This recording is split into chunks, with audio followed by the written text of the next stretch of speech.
I want to talk about ADHD now. I know it's a condition which affects many. In fact, I mean, as a percentage of the total population, how many are affected by this in Western cultures?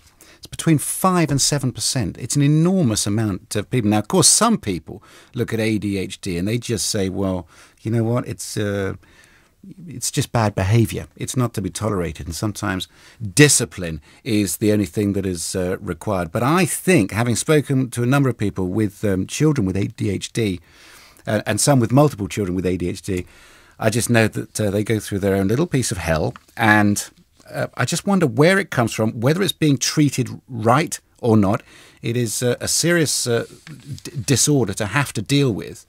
And for many, they get, I think, probably over-medicated. I don't have any personal experience in the family or anything like that, but I can only imagine. I mean, it's difficult with people with perhaps a full attention span. And if I start using words which are sort of incorrect or anything, I apologise now. But, you know, it is very difficult to deal with children with ADHD. You can't take your eye off them for a minute, from what I can see. And my experiences come largely from being on holiday with children who are clearly hyper. What is it, diet or whatever? But I just, you know, I understand, and aeroplanes and all the rest of it. It is a difficult thing to do. So were you over-medicated in this country, or perhaps under-medicated, or medicated with the wrong stuff? Are we diagnosed too easily or not easily enough? If you live with a child and try and help a child with ADHD, tell me about the support that you get. And what would make a difference to you? What do you need to see? Has your GP been useful, or have they failed to diagnose? It's ADHD that we are talking about. 0845 6060 973. New research from Holland has found that very sunny regions have a lower prevalence of the condition, suggesting that high sunlight intensity may exert a protective effect. So if you live in a sunny area, I mean a properly sunny area, you are less likely to suffer from ADHD. Does that ring true to you? One thing I was thinking about when I read that was perhaps that's because these kids are outside more, got more space to run, to blow off steam, and exercise is good. And I come back to it again and again. The value of exercise. Is that a possibility? 0845 6060 973 if you'd like to contribute to our conversation on ADHD and what it is to live with. Anthony Reynolds is Chief Executive Officer of MyAddventure. It's a Greater Manchester charity for ADHD. He sat on the NICE Quality Guidelines Assurance Committee. He has ADHD and he's been on medication for the disorder since the age of 6. So, Anthony, I think we could probably say that you're an authority. Good evening to you. Oh, yeah, hi. Thank you very much for having us. To be honest, I mean, what you've just been saying there about ADHD, it can come down to multiple factors. I mean, I know myself, exercise was a great thing. It helped me burn off all that excess dopamine that I had. But unfortunately, half the time you're stuck indoors, especially during school time. Yeah, no, school is definitely not the right environment for those with ADHD. Is that what you're saying?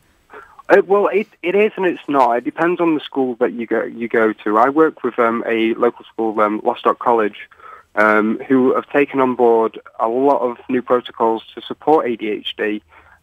So giving them time out, instead of making them sit through an hour lesson, they'll get a 5-minute time out so they can walk around, they can take their mind off the work and allow them to go back into concentration of the work. Generally, you get about 7 minutes out of a young person anyway, of full concentration. But with somebody with ADHD, you're looking about 3 or 4 at max. So having that break. Were you diagnosed, sorry, Anthony, were you diagnosed at the age of 6? Yes. And what was it like up until then? What was it like until diagnosis? What was it like? What were your parents or guardians told?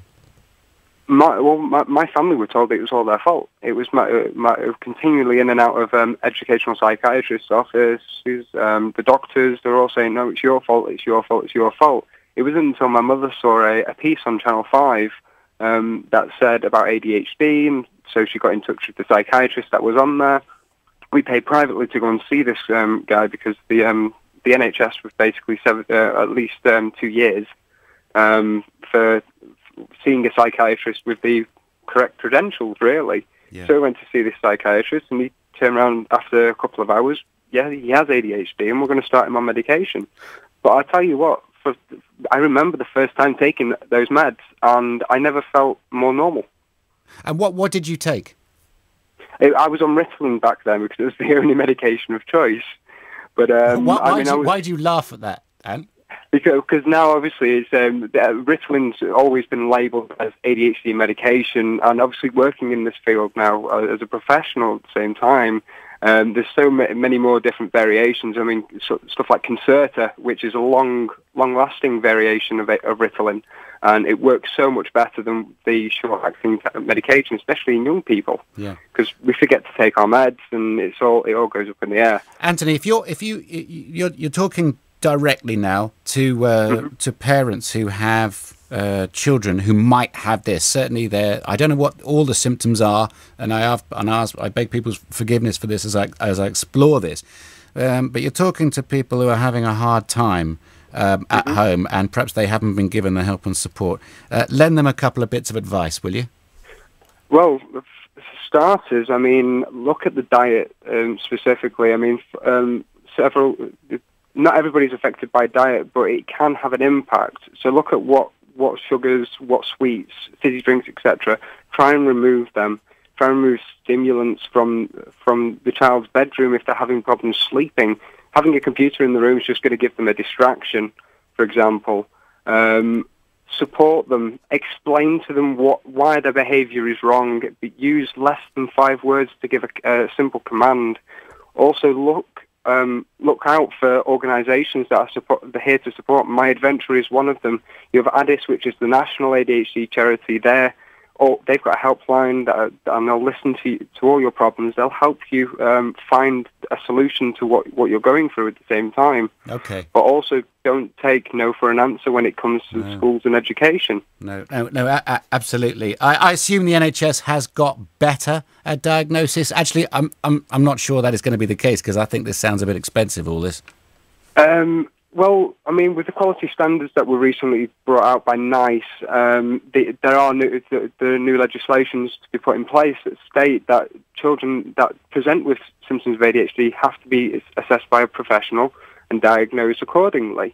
Same with adults as well. I mean, you're looking at roughly about 8 to 9% of the adult populace who are affected by ADHD in England and Wales. Yeah, it's amazing. Okay, we've got a lot of that. Thank you. Just quickly, Ant, what's the website that we go to for you? It's www.myaddventure.org.uk. Thanks ever so much. That's Anthony Reynolds, who is CEO of that particular charity. Let's talk to somebody with direct experience of this, somebody else with direct experience. Marilyn is in Epsom in Surrey. We caught that. Hello, Marilyn. Hello. Sorry, I've got my kids in the car with me. Oh, have you? That was a very simple command in less than 5 words. Shh. Yes, it was. I'm just calling up because I heard you say about, parents that have children with ADHD go through their little bit of hell, and I totally agree with that because my 11-year-old has got ADHD. Oh, really? How many kids have you got? I've got 2 girls. I've got my eldest one, she's 11, and then my youngest one is 7. And how long have you thought that your eldest might be in that position? I noticed that she was a bit abnormal, as to put it. She had some different types of behaviour that 3-year-olds wouldn't normally do. She used to bang her head on the floor, and she wouldn't cry or anything, and she used to sit there and rock herself in front of the TV, and you'd be sitting there calling her name right next to her, and then all of a sudden she would jump, like as if she didn't hear you. And from about the age of 3, I noticed there was something not right, and I kept saying, to the doctors, this is happening, that's happening, and they were just like, well, no, it's normal behaviour, you just have to keep an eye on it. And it just got worse and worse to the point where she was diagnosed at the age of 6. And did you? So she was diagnosed the same as Anthony, who I've just been talking to. So it was the age. Yes. It was the age of 6. And this was an NHS diagnosis, and it took you quite a determined fight. It took us 4 years. She was nearly 7 when they diagnosed it. Yeah. Oh God. I mean, the stress that it puts on you, it actually takes over your life, doesn't it? It does. I mean, between me, my husband, my 2 kids, the ADHD rules the house. Yeah. No, I completely... Has to be associated around that. Does she take medication? She does. She's on Medicanet, which is a form of Ritalin. And how long does she have to stay on that for? Is that a lifetime? They haven't said anything. No, that might be worth checking. Have you looked at diet as well, as we were hearing from Anthony earlier? Yeah, we have looked at diet. I've done a few things like stopping her having sugar and cutting down on certain foods, giving her more fresh food, but it doesn't do anything in her situation. So it's not diet related, but more than anything, it's her behaviour. Yeah, no, I completely understand. Marilyn, thanks ever so much for giving us your experience. I think anything that sort of adds to the volume and the sum total of experiences. I mean, somebody out there will be recognising this and perhaps acting. Marilyn down there in Epsom, thank you very much indeed. We're talking about ADHD, and we've heard various numbers here, between 5 and 10%. The average worldwide prevalence of ADHD. Is it over-diagnosed? Is it over-medicated? How do you recognise it? What are your experiences? If you care to share them, you're more than welcome. 0845 6060 973. This is Andrew Castle. I'm in for Ian Dale on LBC 97.3. 7:30 is the time.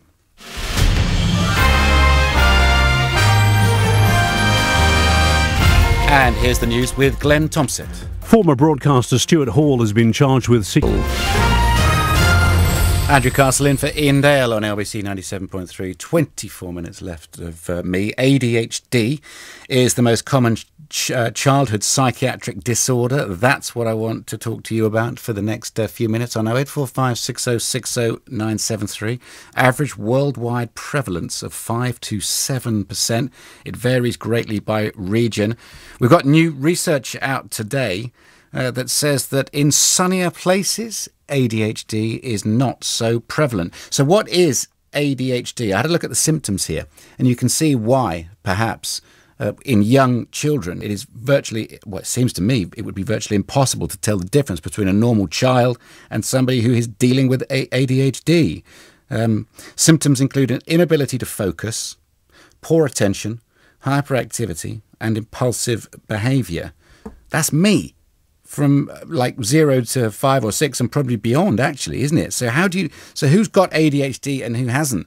Is this why diagnosis takes so long? We were talking to Marilyn earlier on about her 11-year-old who wasn't diagnosed for some years. 4 years it took to get a diagnosis. Taking your calls in just a moment. Patricia and Anita, hold on for me, if you would be so kind. Let's hear from Tim Francis now. He's a chartered educational psychologist. He wrote a pamphlet called Treating ADHD Without Medication. Tim, very good evening to you.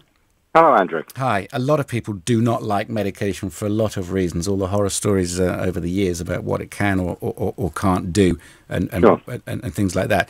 And you're saying that you can treat ADHD without medication? I'm not against medication. What I'm saying in that package is that you need to be conservative and you need to try and teach the child to develop concentration and on-task skills before you start to think about medication. In fact, that's the nice guidelines anyway. I mean, that's just good practice. So say that again. You said on task. Yeah, on task. I mean, if the task is looking at the paper and moving the pencil, doing some writing, the child is on task. If you look at them, they are on task. Well, the trouble is, though, for parents, you can't be with them every second of every day, can you? No, but what I think people are saying is that a child who's got an attention difficulty would be off task much more than the other children in the classroom. Okay. Now, there could be lots of reasons, and you need to discount those. I mean, maybe the child can't read or spell, or they can't plan, or they can't organise, they don't understand what to do. There's all sorts of reasons, and that all needs to be discounted before you can start going down a medical route. I was intrigued, Tim, to hear somebody saying earlier, it was Anthony, less than 5 words to give a command. Obviously, lots of support, be careful of computers and diet, but this really, less than 5 words to give a command. Why is that? Do you agree with that? I'm not sure what that refers to be honest. When you're giving a command to a child with ADHD, I think make it succinct. Well, yes, I mean, fair enough. I mean, but surely that would be good practice anyway with children, wouldn't it? Oh, I don't know. Even adults, wouldn't it be? Yeah, well, in that case, thanks very much. No, I think... no, I just wondered if there was any validity to that. What about things like sugars, sweets, stimulants, and all that sort of stuff? Is that something you would recommend cutting out? I think there's lots of sort of theories on it. I mean, bits and pieces of sugar and stuff. I mean, my kids. I mean, a bottle of Coke is the biggest treat in the world. I mean, other parents have a different view. But lots of exercise and outdoor life, and I mean, all the research that's come out about the sunshine. What struck me was in the sunnier parts of Europe, it's much more often a much more family culture. So the kids have got kids to play with. They're more outdoors anyway. So is exercise? Because that's the first thing that I thought of was exercise rather than sunlight. Was when I saw perhaps this research is suggesting less ADHD around when it's a warmer climate. The first thing I do in a warmer climate is I go out and I exercise more. Well, precisely. And of course, children, when they exercise, they're outside often, aren't they? Yeah. But what was interesting was they were saying that when they sort of treated them as if they were sort of sunlight deficient, like depressed people, so I suppose with lamps, behaviour improved. On-task behaviour improved, I suppose. So, I mean, maybe the lesson is that children that are a little bit more restless than the others, maybe they need to go out to have an extra long playtime. Maybe they need to sit near windows and sort of get more sunlight on them. It's worth a try, eh? Well, I mean, it strikes me as absolutely, it's mind-boggling, no matter what, when we get onto these sorts of subjects, and whether it be obesity or whether, which is really the sharp end, all we ever talk about is what we put in. What we never talk about is the other side of the equation for a physical being, which is what we all are, which is what we put out. And we don't talk about exercise half enough. All this absolute rubbish talked about the Olympics, the Olympic legacy and all the rest of it. We still do not value sport, recreation and exercise enough, in my opinion. Thanks for listening to the rant, Tim. Yeah. Well, I tell you, Andrew, my daughter goes to a theatre school, and 2 days a week they have what they call vocation. So, I mean, it's dancing, and it isn't mucking around. It's serious, professional training. Yeah. And she comes home, she's completely knackered. I mean, she's asleep by 8 o'clock. And does she have ADHD? No, she's just a perfectly ordinary child. But I would imagine any child would come back from a day's grueling routine like that. Yeah. They'd be completely knackered. I'll tell you what, you get on task pretty quickly if you're absolutely exhausted, as you've been saying. Well, it's certainly worth exploring this, isn't it? It's been good talking to you. We've got a couple of calls, so we're going to get to them. That's Tim Francis. He's written a book called Treating ADHD Without Medication. Let's talk to Anita, who is in Walton-on-Thames, who has experience of ADHD. How so, Anita? Hello. Hi. First-time caller, so I'm a bit nervous, sorry. Oh, no, you're right to be. I'm an absolute ogre. I know. It's my grandson, actually, but I'm like second parent to him and have always been since the day he was born. Yeah. Oh. He's 8 years old, and he's got ADHD. I do disagree to a certain extent about completely tiring them out, because he has an awful lot of exercise. He's a very active little boy, obviously. He does a lot of cycling and other sports, and he actually excels at quite a few sports. But we do find that if you're not careful, it has the opposite effect, and he gets even more hyper. Really? So it's just a push through, and then the situation becomes worse. I hadn't heard that before. Is that that's quite common? You have to deal with that amongst so many other things. Do you have medication for him? He is medicated. He was medicated at the age of 6. But we feel very much, his mum and I, that the consultant that he's under particularly, his whole attitude is, just give him this, medicate him more, up the dosage. And we just feel that's wrong. I think he should be medicated, but I think there's got to be other alleys that you can go down as well. No, I completely sympathise. Can I just ask you how much of a fight it was to get him diagnosed in the first place?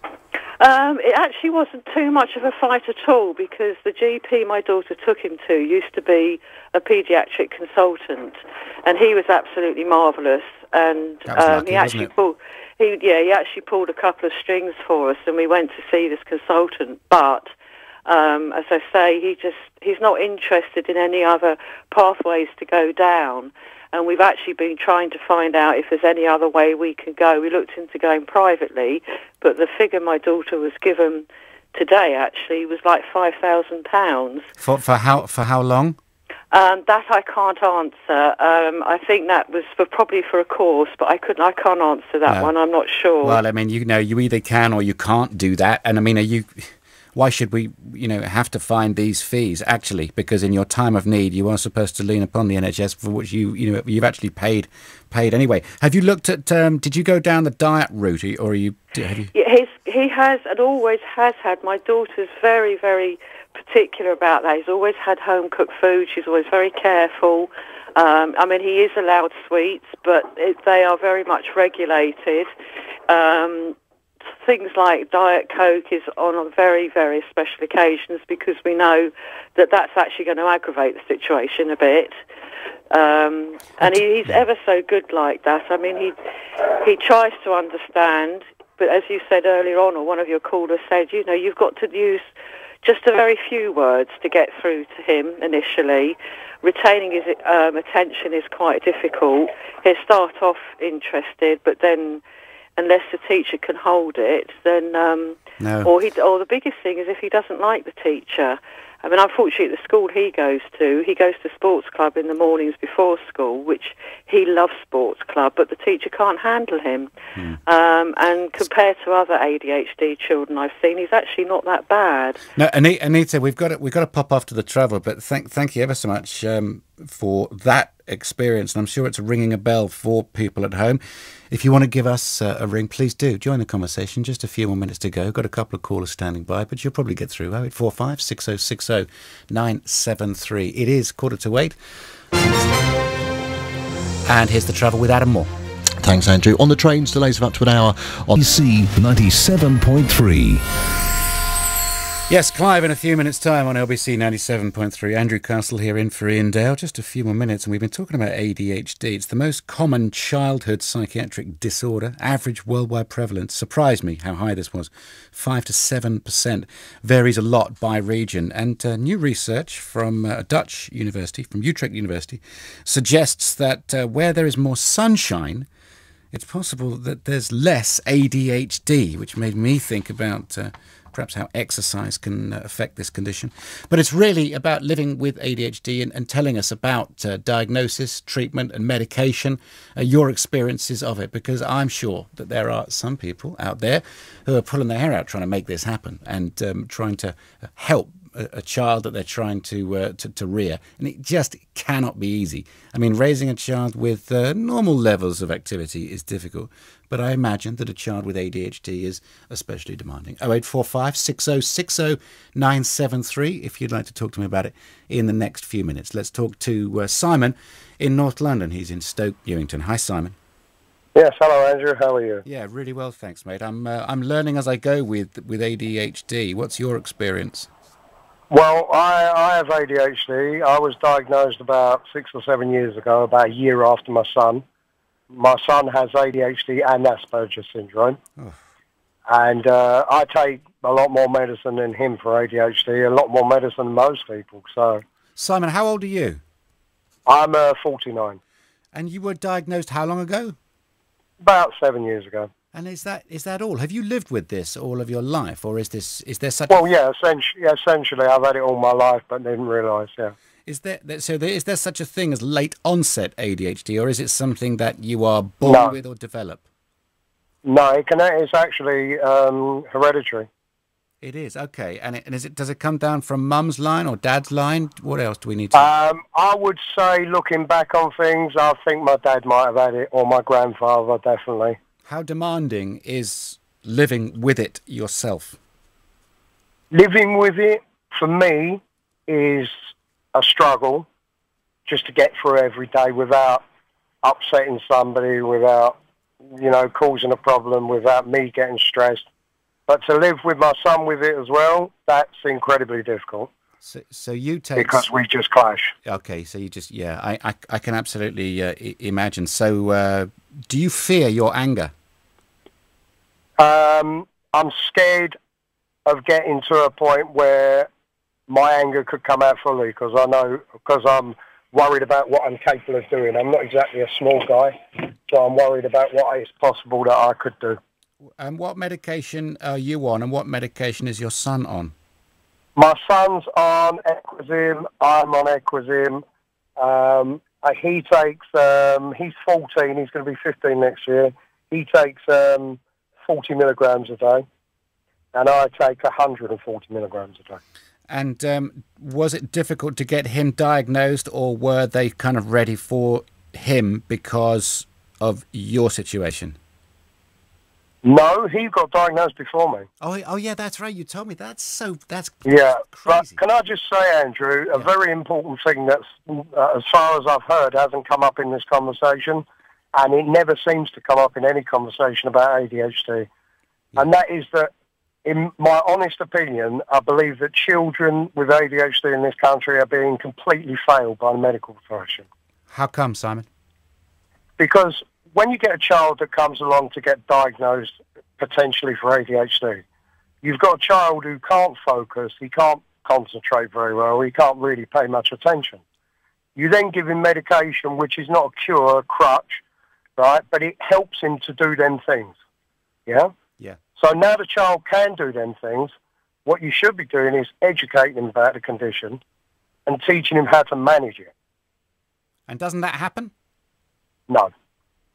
So they just get given medicine and out the door?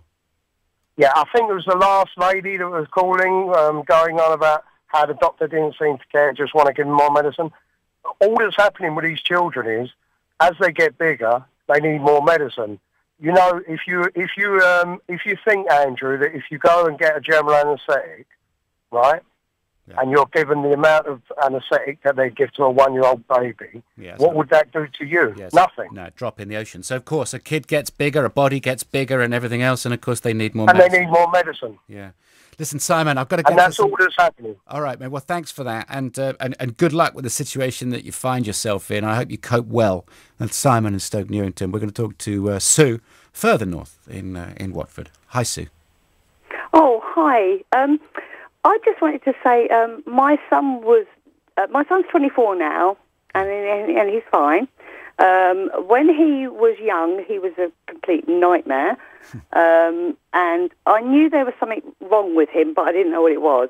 And I kept thinking, he's higher range autism or something like that.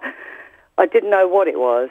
The school, they were complaining about him all the time, about his behaviours at home. It was the same. He was all over the furniture. He was everywhere, trying to contain him. It was really, really difficult. Yes. He never got invited to parties or anything because he was seen as a naughty child. It's heartbreaking, isn't it? Oh my God, and he's such a lovely boy. And he's got, trust me, he's got a heart of gold. And he struggled and struggled and struggled. You could ask him, you could say to him, oh, could you go and get me, you'd give him 2 things, and he'd leave the room, and he'd come back, and you'd get none of it. He just couldn't remember. He couldn't focus. He never had, I made sure every morning he had everything in his pencil case, everything, But he never, and everything would get lost, and he just really couldn't cope. And is he easier to deal with? He's 24 years old now, is he? Yes, he is, and he works. He's worked. Well, actually, he worked since after school when he was about 15. He's always worked. Yeah. He's. I finally got him diagnosed when he was in year 8. 13 years old. Yeah. I was at the school, at his secondary school, twice a week, every week for a year, trying desperately to stop them throwing him out. I know. And I kept saying that there's something wrong. Finally, we were sent to see a psychologist. He'd had a difficult birth, and they thought that may have impacted on him as well. And he was diagnosed that, the school has to do a chart. I know. And you have to do a chart at home. And it just came up, he had ADHD. And they said, we'll put him on Ritalin. And I said, no, you won't. He has managed, bless him, to get this far through his schooling without it. We don't know what will happen in the long term with it, because at that time there were no studies. And Sue, I'm just going to shoehorn in one more call because he's been waiting patiently. I really appreciate you telling. I hope what was most of that story there. Thank you very much indeed for that. I just want to pop down to Clapham South now and speak to Matthew. Hello, Matthew. Your experience with ADHD. Hi. Yeah, actually, there's three very quick points I wanted to make. The first one is to totally sort of support your view about the benefits of exercise and sunshine. I'm totally convinced they make a big difference. And I think that's true for any children, whether they've got ADHD or not. Yeah. Completely sport, whatever the form of exercise, but good cardiovascular fitness, no doubt, it makes a big difference. So that's point number one. Okay, point number two is that schools, unfortunately, I don't think have the flexibility to cope with people who are sort of, on the spectrum of whatever, Asperger's or ADHD, unfortunately. Yeah. And the third point is any parent with ADHD, I would really recommend watching a video by somebody called Sir Ken Robinson, Professor of Education. But if you go to TED.com, I'm not connected at all with the website, but it's an absolutely brilliant speech. So it's a TED Talk. They're brilliant. Yeah, TED.com. And if you just search on Sir Ken Robinson... Okay. It is an absolutely fantastic, it's one of the most viewed videos on TED Talk. About 18 million people so far have seen it. But it's a fantastic story about ADHD and a positive way of looking at it. We like finishing on a positive point. Thank you so much for calling in, Matthew. And everybody, I've learned a lot this hour about ADHD, and with a bit of luck, some of you have as well. Extraordinary, isn't it? Just the determination you need to raise a child with ADHD. So keep going, and thank you ever so much for your company over the last 4 hours.